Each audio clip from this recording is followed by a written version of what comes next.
Hi friends. मैंने अभी कुछ दिन पहले बैजू रिक्रूटमेंट के रिगार्डिंग नोटिफिकेशन की एक वीडियो डाली थी।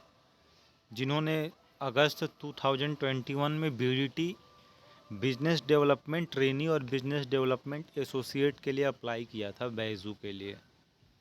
उसके रिगार्डिंग जिनका फर्स्ट राउंड कंप्लीट हो गया उनके सेकंड राउंड के रिगार्डिंग अभी मेल आने शुरू हो गए हैं, और जिनको मेल मिले होंगे उन्होंने ऐसा गूगल फॉर्म भी फिल किया होगा। मैं आपको एक बार प्रीव्यू दिखा देता हूँ पहले क्या क्या डॉक्यूमेंटेशन और क्या मेल आ रहे हैं। डॉट इन असाइनमेंट के रिगार्डिंग जो भी मेल आए हैं जिन भी कैंडिडेट्स को, डॉट इन असाइनमेंट जो मेनली है, जैसे जो भी बच्चे हैं उनको इसमें लॉगिन करने के बाद 10 इमेजेस बैजू प्रोवाइड करता है, और आपको एज ए 60 सेकेंड में रैंडम 10 इमेजेस को चूज करना है। वो नॉर्मल इमेजेस होते हैं, साइकोमेट्रिक टेस्ट टाइप कुछ ऐसा उसका है, तो आप उस चीज़ को देखें। उसके बाद जो है इसमें जो एक्सरसाइज इसमें है, आपको गूगल फॉर्म मिलेगा, उसमें आपको अपने फ़ोटो आईडी, आधार वगैरह जो भी मेंशन डाटा होगा उसमें, जैसे email ID, college name, passing out year, आप एक्सपीरियंसड हो या एज ए फ्रेशर हो, उसकी जो भी डिटेलिंग है आपको उसमें फिल आउट करनी है। उसके बाद ऐसे नीचे आपको नेम ईमेल आईडी करके उसमें एक अटैचमेंट का कॉलम है, उसको भी आपको अपने अकॉर्डिंग फिल करना है। और इस वीडियो में मैं जो सैलरी स्लिप है उसके बारे में भी डिस्कस करूंगा, क्योंकि जो मेरे कुछ फ्रेंड्स काम कर रहे हैं उनके रिगार्डिंग मैं उस चीज़ को पाया, तो मैं आपको उसके बारे में बताऊंगा कि जैसे लोग जागरूक रहते हैं कि जैसे बीडीटी 10 लाख पर एनम की बेजू सैलरी प्रोवाइड करती है, तो सही मायने में उसका क्या प्रोसीजर और क्राइटेरिया है प्रोवाइड कराने का, उस बारे में भी मैं डिस्कस करूँगा।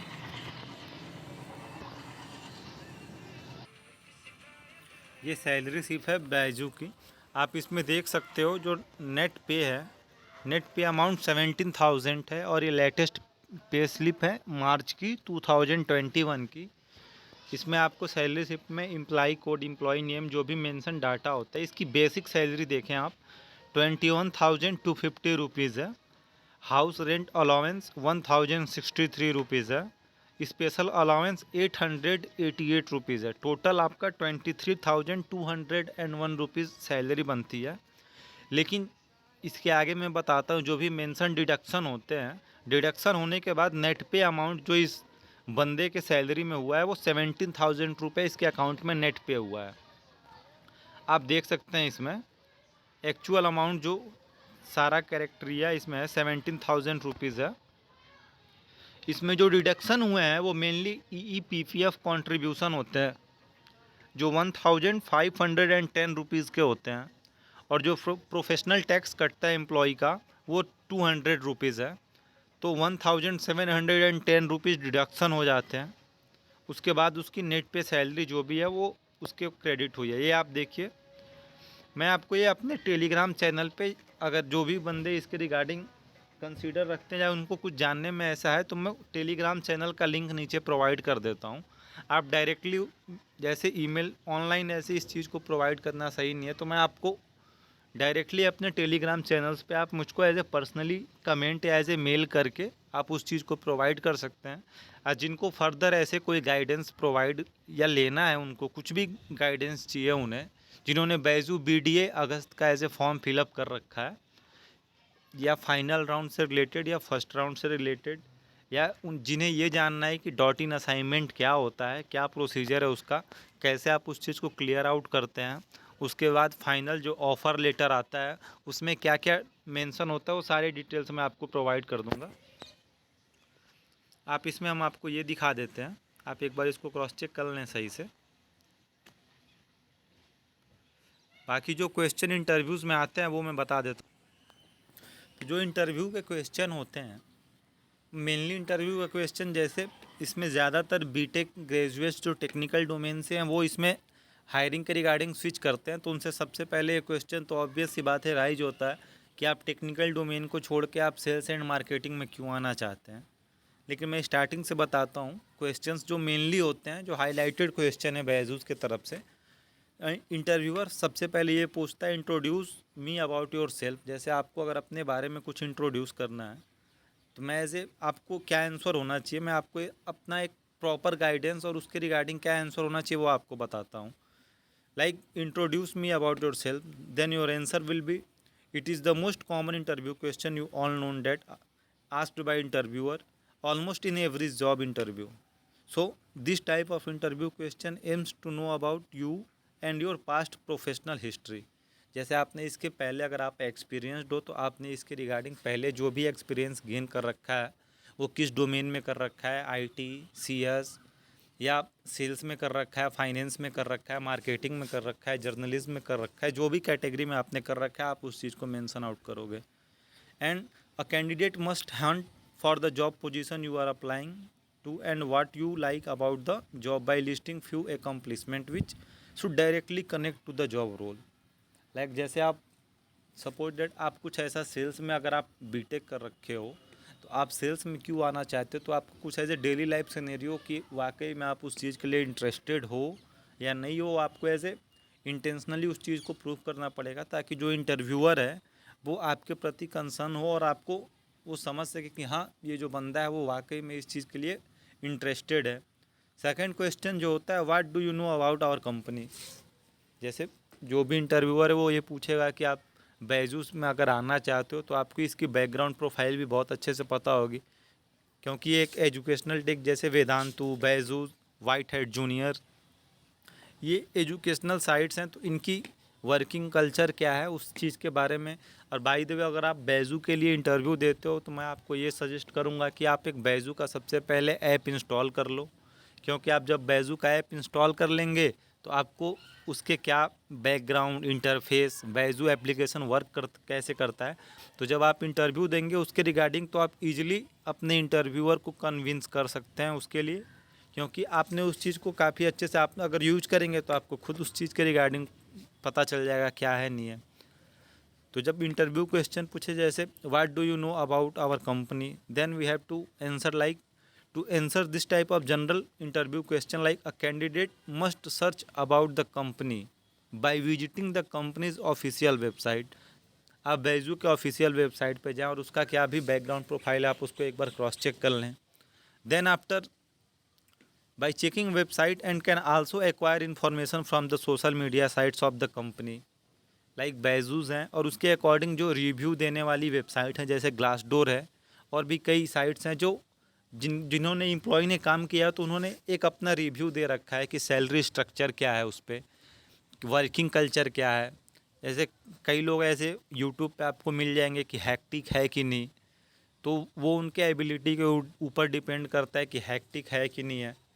क्योंकि ऐसा आप अगर ये देखते हैं कि वो बहुत हैक्टिक है, प्रेशराइजिंग है, तो आप एक बार उस चीज़ को अगर वो ईजिली आप गेन कर लेते हो तो इसका मतलब आपके लिए वो हैक्टिक बिल्कुल नहीं है. अगर आप ईजिली उस चीज़ के लिए जा रहे हो तो आप एक बार उस वर्क कल्चर में जाओ करो, उसके रिगार्डिंग आप अपना कुछ खुद का एक ऐसे ओपिनियन बनाओ और आप उस चीज़ के लिए अगर कॉम्पेटिबल नहीं हो तब आप उस चीज़ को छोड़ो. आप यूट्यूब के वीडियो देख के कि 10 लाख पर एनम का इसमें थंबनेल लगा हुआ है, उसके रिगार्डिंग इतनी जॉब प्रोवाइड नहीं होती है, या कई ऐसी चीज़ें आप यूट्यूब पे मिल जाएंगी आपको, तो आप इस चीज़ के रिगार्डिंग श्योर रहो और कंसर्न रहो. और ऑब्वियस सी बात है आप रिक्रूटमेंट के रिगार्डिंग आपने फॉर्म भर रखा है तो आप इसके रिगार्डिंग जब यूट्यूब पे आकर आप सर्च करते हैं और उसमें थंबनेल में अगर आपको ऐसा मिले कि ये बैजूस धोखा दे रही है, 10 लाख पर एनम की सैलरी नहीं है, उसके प्रॉपर जब आप उस चीज़ को क्लियर आउट करोगे फाइनल राउंड के बाद जब आपको ऑफ़र लेटर मेल पे आएगा तो उसमें सारी चीज़ें ऑलरेडी मेंशन की रहती हैं. तो जो उनको ये प्रॉब्लम होती है कि बैजू ने उस चीज़ के लिए प्रॉपर सैलरी प्रोवाइड नहीं किया, उनको उतना हैक्टिक दिया, वो ऑलरेडी वो सारे ऑफ़र लेटर में मेंशन होता है. और ऑफ़र लेटर रिसीव करने के बाद बंदा अगर एम्प्लॉय कोई जॉब करता है और उसके बाद उसको वो चीज़ हैक्टिक लगती है तो इसमें बैजू की कोई रिस्पॉन्सिबिलिटी नहीं है. ऑब्वियस सी बात है आप सेल्स में आ रहे हो तो उतना हैक्टिक झेलना पड़ेगा, क्योंकि आईटी और कॉर्पोरेट सेक्टर्स की जॉब नहीं है. और सेल्स इन द सेंस ऐसा भी नहीं है कि आपको एज ए रोड पे जाके इन चीज़ों को सेल्स करना है. बैजू अपने एम्प्लॉयज़ को प्रॉपर लीड प्रोवाइड करती है. आपको एज ए डीटीए लॉकडाउन के दौरान डीटीए कॉलिंग के रिगार्डिंग आपको जॉब सारे लीड प्रोवाइड कर रही है और आप उसके रिगार्डिंग काम कर रहे हो आप. सेकेंड क्वेश्चन जो मेनली होता है, why are you leaving your current company. जैसे आप एक्सपीरियंस्ड प्रोफेशनल हो, आप उसमें मेंशन करोगे तो आप उसमें कंपनी के नाम भी बताओगे. सपोज डेट आपने किसी XYZ कंपनी में काम किया तो आप उस चीज़ को क्यों लीव करना चाहते हो. तो this type of question the answer mainly like this type of question can we end up for on an interviewer like what should I say? But do not get nervous. Be confident to frame out your answer positively. Don't be negative about your current company. This might make your selection chances go low. Structure your answer in a way that can showcase that you are excited about the job role you have applied and it is better fit as compared to the earlier job position. Like ऐसे कई employer होते हैं जो experienced professional हैं या जिन्होंने उसके working culture में काम किया है पहले और वो बैजू में अभी स्विच कर रहे हैं। तो ऐसे कई होते हैं जो ऐसे सामने वाले इंटरव्यूअर को कन्विंस करने के लिए वो ये शो ऑफ करना शुरू कर देते हैं कि वहाँ का वर्क कल्चर बहुत बुरा था, वहाँ का ये ख़राब था, वहाँ की वर्किंग टीम प्रॉपर काम नहीं करती थी, वहाँ पे एज ए प्रॉपर गाइडेंस नहीं था, कोई फ्यूचर ग्रोथ नहीं था। हम कुछ एज ए टूडेज़ लाइफ के जो भी नए इम्प्लीमेंट्स हो रहे हैं जैसे machine learning, artificial intelligence, data science, ये सब अगर टेक के बच्चे अगर सेल्स में आते हैं तो ऑब्वियस सी बात है ये चीज़ें वहाँ पे नहीं मिलने वाली हैं। तो ऐसे कई चीज़ों ये इंटरव्यूअर जानबूझ के क्वेश्चन आपसे अराइज करता है कि वाकई में आपका एक नेचर जो होता है क्या है, नहीं है। आप कंप्लेनिंग नेचर के तो नहीं हो कि आप थोड़ा एफर्ट अपनी तरफ से भी दे सकते हो चीज़ों को सॉर्ट आउट करने के लिए कि नहीं, ऐसा होता है। लाइक फिर सेकंड क्वेश्चन आते हैं, why are you looking for the business development executive job role. जैसे आप जैसे ये जो जॉब प्रोफाइल है बिजनेस डेवलपमेंट एसोसिएट के बिहाफ पे, तो आप इस चीज़ के लिए इतना इंटरेस्टेड क्यों हो, ये भी ऑब्वियस सी बात है, क्वेश्चन अराइज होगा। तो इसके आंसर जैसे हम प्रोवाइड कर सकते हैं like company always try to look forward to those candidates who are passionate about the prior job role and first to answer this interview question, classify a pair of key factors that make the role an immense fit for you. Like then share why you look this company and what to work and part of a company for better growth, development, business and many more things. जैसे आपको जो उस चीज़ के recording अगर preferable लगे आप अपने according intelligence को यूज करके आप उस सिनेरियो के रिगार्डिंग क्या आंसर सूटेबल है उस क्वेश्चन के रिगार्डिंग आप उस चीज़ को प्रोवाइड कर सकते हो। और आप इस चीज़ को ख़ास तौर पे ध्यान रखें, जो इंटरव्यूअर हैं वो बहुत अच्छे तरीके से जानते हैं। जो कई यूट्यूबर्स हैं जिन्होंने एज ए बैजू के रिगार्डिंग, जैसे मैं आपको खुद इस टाइम के इसके लिए जो फीडबैक प्रोवाइड कर रहा हूँ, तो बैजू के जो होते हैं वो इंटरव्यूअर बहुत बेहतर तरीके से जानते हैं कि जो फर्स्ट टाइम इंटरव्यू देने आ रहा है इस जॉब के लिए उसका आंसर क्या है और स्पेसिफिक आंसर, क्योंकि वो जो बच्चे होते हैं अपना ओपिनियन 5 यूट्यूब वीडियोस देख के उसी के बिहाफ पे अपना ओपिनियन बना के वहाँ पे आते हैं। तो इंटरव्यूअर को ये बहुत अच्छे तरीके से पता होता है कि ये बंदे ने कहाँ से इंटरव्यू के आंसर गेट आउट किए हैं, और आप आंसर बोलोगे उससे पहले उसके आगे की लाइन आपको वो बोल के सुना देगा और आपको उस टाइम पे फिर शर्मिंदा होना पड़ेगा। तो आप अपने ऊपर कॉन्फिडेंट रहो उसके रिगार्डिंग और आप खुद अच्छे से प्रिपेयर करो और सब कुछ सही हो जाएगा। इतना कोई बहुत टफ चीज़ नहीं है ये। लाइक फिर सेकंड क्वेश्चन पूछता है, what motivates you in your work, say your answer that can impress an employer like company to know your capabilities and strength and you may hitting target and accomplishing goal is my motivation toward better success. This types of answer that directly effect to the interviewer. जैसे वो आपसे क्या पूछ रहा है उसके regarding आप एक सही आंसर प्रोवाइड करते हो तो उसके रिगार्डिंग उस पर अच्छा खासा इम्पैक्ट पड़ता है।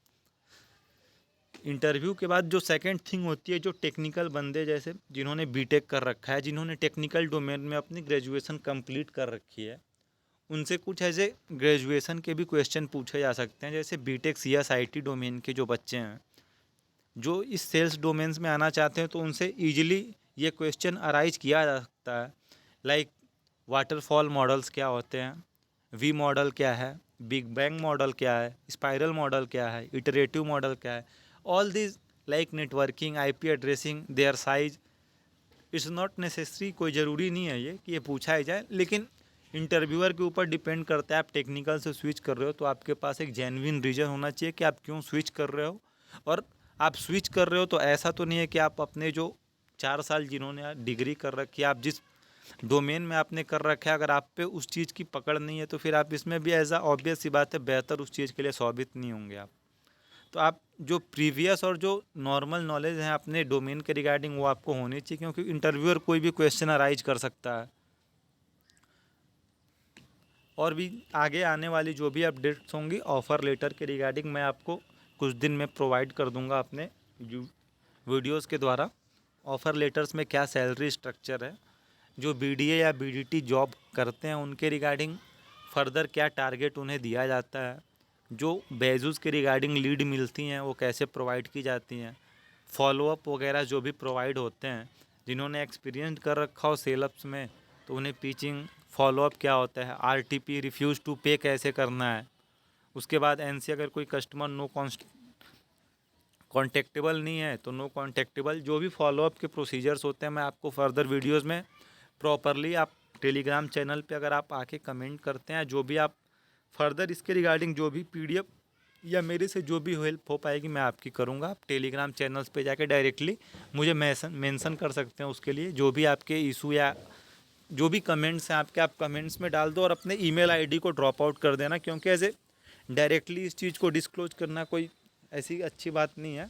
और ऐसी कई चीज़ें और भी हैं, तो इस वजह से मैं नहीं चाहता कि जैसे जो पुराने यूट्यूबर हर चीज़ को डिस्क्लोज करके ओपन कर रखा है, आप थंबनेल में भी मेरे देखोगे मैंने उतनी शॉर्ट कटिंग कर रखी है उस चीज़ के रिगार्डिंग, क्या ताकि जिन्हें इस चीज़ की रिक्वायरमेंट है वो सही तरीके से उस चीज़ को गेट कर पाएँ।